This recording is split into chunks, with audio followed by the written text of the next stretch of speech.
SP madam के पति को मरे हुए 2 साल बीत चुके थे। एसपी मैडम चौराहे पर एक फकीर को रोज खैरात दिया करती थी। एक दिन फकीर ने मैडम से कहा, आप मुझसे निकाह कर लें। फिर मैडम ने फकीर के साथ जो किया। लेकिन दोस्तों, कहानी बहुत दिलचस्प है। कहानी वहां जाकर खत्म होगी कि आप सोच भी नहीं सकते कि दरअसल कहानी में फकीर ही निकला एसपी मैडम का। शहर के सबसे व्यस्त चौराहे पर, जहां ट्रैफिक का शोर और हॉर्न की आवाजें हर पल गूंजती थीं, एक सिग्नल था। इस सिग्नल पर हर सुबह एक खास नजारा देखने को मिलता। एसपी कावेरी जोशी, जिन्हें सभी एसपी मैडम के नाम से जानते थे, अपनी काली स्कॉर्पियो से उतरती थीं और सिग्नल के पास बैठे एक फकीर को कुछ पैसे देती थी। यह उनकी रोज की आदत थी। फकीर, जिसका चेहरा मैला कुचैला था और जिसके कपड़े फटे पुराने थे, हर बार पैसे लेते वक्त सिर्फ सिर झुकाकर शुक्रिया अदा करता। कावेरी उसे देखकर मुस्कुराती और फिर अपनी गाड़ी में बैठकर थाने की ओर निकल जाती।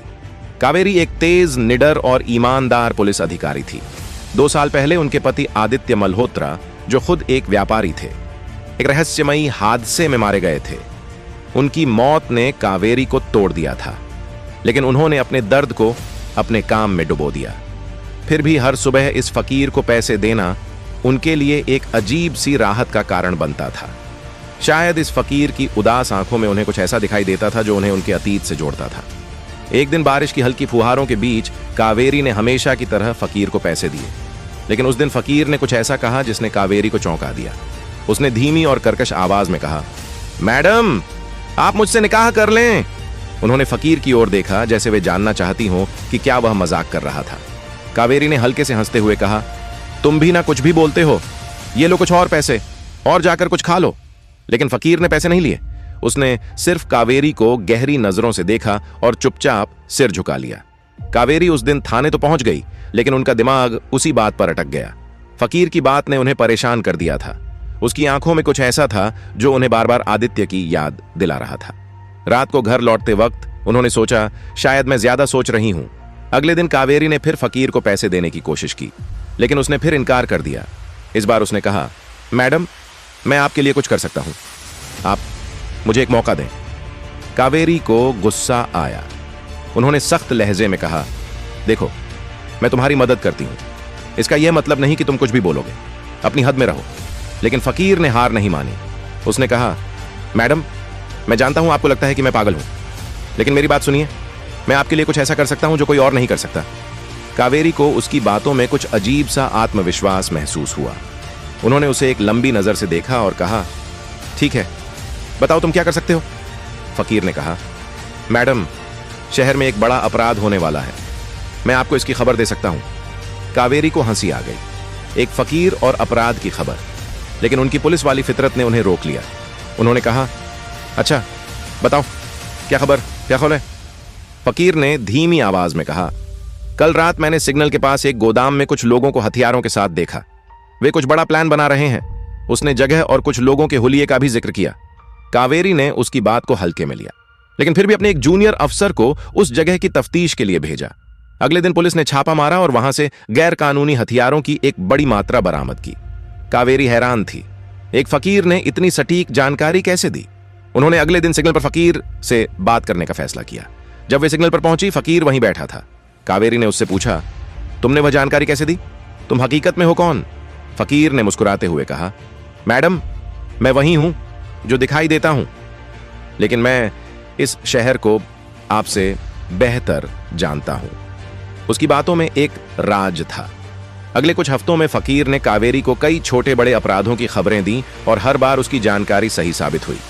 कावेरी अब उसे महज एक फकीर नहीं मानती थी। वे समझ गई थीं कि इस शख्स के पीछे कोई बड़ा राज है, लेकिन वे यह भी जानती थीं कि जल्दबाजी में उससे सवाल करना ठीक नहीं होगा। वक्त के साथ कावेरी फकीर के बीच एक अजीब सा रिश्ता बन गया। कावेरी अब उसे पैसे नहीं देती थी, बल्कि उससे बातचीत करती थी। फकीर कभी कभार ऐसी बातें करता जो कावेरी को आदित्य की याद दिला देती। जैसे एक दिन उसने कहा, मैडम, आपको याद है, आप कहती थी कि बारिश में कॉफी पीने का मजा ही अलग होता है। कावेरी चौंक गई। यह बात उन्होंने सिर्फ आदित्य से कही थी, लेकिन उन्होंने खुद को संभाला और हंसकर बात को टाल दिया।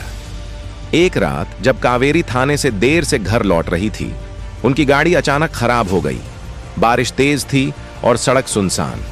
तभी फकीर वहां प्रकट हुआ, जैसे वह पहले से जानता हो कि कावेरी को मदद चाहिए।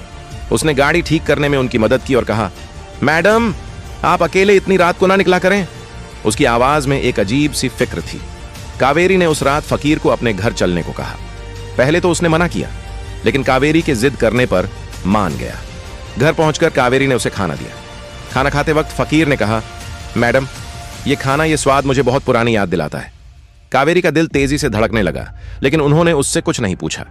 अगले दिन कावेरी ने अपने एक पुराने दोस्त और फॉरेंसिक विशेषज्ञ नील को बुलाया, को फकीर की तस्वीर दिखाई जो उन्होंने चुपके से खींची थी। नील ने तस्वीर को गौर से देखा और कहा, वेरी इस आदमी का चेहरा मुझे जाना पहचाना लगता है, लेकिन मैं यकीन से कुछ नहीं कह सकता, मुझे कुछ टेस्ट करने होंगे। कावेरी ने नील से कहा कि फकीर के कुछ नमूने हासिल करें, जैसे उसके कपड़े या कोई चीज जिससे डीएनए टेस्ट किया जा सके। लेकिन कावेरी उलझन में थी। वे नहीं चाहती थी कि फकीर को शक हो कि वे उस पर शक कर रही हैं। फिर भी उन्होंने एक योजना बनाई। एक दिन कावेरी ने फकीर को अपने घर बुलाया और कहा, मैं तुम्हें एक नई शुरुआत देना चाहती हूं, तुम यहां मेरे साथ रह सकते हो। फकीर ने पहले तो मना किया, लेकिन फिर मान गया। कावेरी ने सोचा कि अगर वे फकीर को करीब रखेंगी तो शायद उसका राज खुल सके। कावेरी के घर में फकीर का आना अब कोई अजीब बात नहीं रही थी। उसने अपना नाम शंकर बताया था। कावेरी ने उसे अपने घर के पिछले हिस्से में एक छोटा सा कमरा दे दिया था जहां वह रह सकता था। शंकर ने पहले तो बहुत मना किया, लेकिन कावेरी की जिद के आगे उसे झुकना पड़ा। कावेरी का मकसद सिर्फ शंकर की मदद करना नहीं था, वे यह भी समझना चाहती थीं कि यह आदमी जो सड़कों पर भटकता है इतनी सटीक जानकारी कैसे देता है, जो कावेरी को बार बार आदित्य की याद दिलाता था। लेकिन वे इस ख्याल को बार बार झटक देती थीं। आदित्य तो मर चुका है। वे खुद से कहती थीं अब शंकर कावेरी के घर में रहने लगा था, लेकिन वह दिन भर बाहर ही रहता। वह सिग्नल पर जाता, अपने पुराने अंदाज में लोगों से भीख मांगता और शाम को चुपचाप लौट आता। कावेरी ने उससे कई बार पूछा, शंकर तुम अब भी सिग्नल पर क्यों जाते हो? मैं तुम्हें जो चाहिए दे सकती हूं। लेकिन शंकर हर बार मुस्कुराकर कहता, मैडम सिग्नल मेरी दुनिया है। एक दिन कावेरी को थाने से एक तुरंत कॉल मिली। शहर के एक बड़े व्यापारी सूरज गुप्ता के गोदाम में आग लग गई थी। यह वही गोदाम था जहां कुछ हफ्ते पहले शंकर की सूचना पर पुलिस ने छापा मारा था। कावेरी तुरंत मौके पर पहुंची। आग इतनी भयानक थी कि गोदाम का आधा हिस्सा जलकर राख हो चुका था, लेकिन वहां कुछ ऐसा मिला जिसने कावेरी को चौंका दिया। आग में बचे कुछ कागजों में एक पुरानी तस्वीर थी, एक आदमी की जो कावेरी के पति आदित्य से हूबहू मिलता जुलता था। तस्वीर के पीछे लिखा था, आदित्य 2018 गुप्ता एंटरप्राइजेस। कावेरी का दिल जोर जोर से धड़कने लगा। उन्होंने तस्वीर को अपने बैग में रख लिया और थाने वापस चली। वे सो ना सकी। क्या यह वाकई आदित्य था? लेकिन यह कैसे मुमकिन था? आदित्य की मौत तो एक कार हादसे में हुई थी। पुलिस ने उसकी लाश की शिनाख्त की थी। फिर यह तस्वीर यहां कैसे, और सूरज गुप्ता का इससे क्या संबंध हो सकता था? अगले दिन कावेरी ने शंकर से इस बारे में बात करने का फैसला किया, लेकिन वह सिग्नल पर नहीं था। कावेरी ने उसे ढूंढने की कोशिश की, लेकिन वह जैसे हवा में गायब हो गया था। कावेरी को चिंता होने लगी। क्या शंकर को कुछ हो गया? क्या उसने कुछ ऐसा देख लिया था जिसकी वजह से उसे छिपना पड़ा? शाम को जब कावेरी घर लौटी, शंकर उनके घर के बाहर बैठा था। उसका चेहरा थका हुआ था और उसके कपड़े गंदे हो चुके थे। कावेरी ने उससे पूछा, शंकर तुम कहां थे? मैं तुम्हें ढूंढ रही थी। शंकर ने धीमी आवाज में कहा, मैडम मुझे कुछ काम था, आप फिक्र ना करें। कावेरी उसे तस्वीर के बारे में सवाल करने का इरादा किया, लेकिन फिर रुक गई। शंकर तुम सूरज गुप्ता को जानते हो? शंकर ने एक पल के लिए कावेरी की आंखों में देखा, फिर नजरें झुका लीं। मैडम इस शहर में कौन किसे नहीं जानता, वह बड़ा आदमी है। उसके अंदाज में कुछ ऐसा था जो कावेरी को और ज्यादा शक में डाल गया। अगले कुछ दिनों में कावेरी ने सूरज गुप्ता के गोदाम में लगी आग की तफ्तीश शुरू की। उन्हें पता चला कि यह आग महज एक हादसा नहीं थी, किसी ने यह आग जानबूझकर लगाई थी, और जो सबूत मिले वे सब एक रहस्यमयी शख्स की ओर इशारा कर रहे थे, जो रात के वक्त गोदाम में देखा गया था। कावेरी ने अपने गुप्त इंस्पेक्टर रमेश को शंकर पर नजर रखने को कहा। रमेश ने बताया कि शंकर हर रात चौराहे के पास एक पुराने खंडहर में जाता है जहां वह कुछ लोगों से मिलता है। कावेरी ने खुद उस खंडहर का दौरा किया। वहां उसे कुछ पुराने कागज मिले जिनमें गुप्ता एंटरप्राइजेस के कुछ गैर कानूनी सौदों का जिक्र था। लेकिन सबसे चौंकाने वाली चीज एक पुराना पत्र था जिसमें आदित्य का नाम दर्ज था। आदित्य, तुम्हें सच छिपाना होगा, गुप्ता तुम्हें कभी माफ नहीं करेगा। कावेरी का दिमाग सुन्न हो गया। क्या आदित्य वाकई जिंदा है या यह किसी और साजिश का हिस्सा है? उसने फैसला किया कि अब वह सूरज गुप्ता से आमने सामने बात करेगी, उससे पहले उसे शंकर से सच उगलवाना होगा। उसी रात कावेरी ने शंकर को अपने घर बुलाया। उसने आदित्य की तस्वीर दिखाई और सख्त लहजे में पूछा, यह कौन है शंकर, और तुम दरअसल हो कौन? शंकर ने तस्वीर को गौर से देखा। उसने कहा, मैडम, कुछ सवालों के जवाब वक्त ही देता है, लेकिन मैं आपसे वादा करता हूं कि मैं आपका कभी नुकसान नहीं चाहूंगा। कावेरी को गुस्सा आ गया। उसने कहा, शंकर, अगर तुमने कुछ नहीं बताया तो मैं तुम्हें गिरफ्तार कर लूंगी। लेकिन शंकर सिर्फ मुस्कुराया और बोला, मैडम, अगर आप मुझे गिरफ्तार करेंगी तो वह सच कभी सामने नहीं आएगा जिसे आप तलाश कर रही हैं। उसी रात शंकर ने कावेरी को एक और अहम सूचना दी। सूरज गुप्ता के दफ्तर में एक गुप्त तहखाना है जहां वह अपने सभी गैर कानूनी दस्तावेज छिपाता है। कावेरी ने फौरन अपनी टीम को तैयार किया और वहां छापा मारा।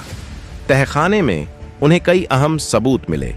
छापे के बाद सूरज गुप्ता को गिरफ्तार कर लिया गया, लेकिन कावेरी का दिल अब भी उलझन में डूबा था। कावेरी ने अपने फॉरेंसिक दोस्त नील को शंकर का डीएनए टेस्ट करने के लिए कुछ नमूने दिए, लेकिन नतीजे आने में वक्त चाहिए था। फिर एक दिन कावेरी को एक अनजान नंबर से फोन आया।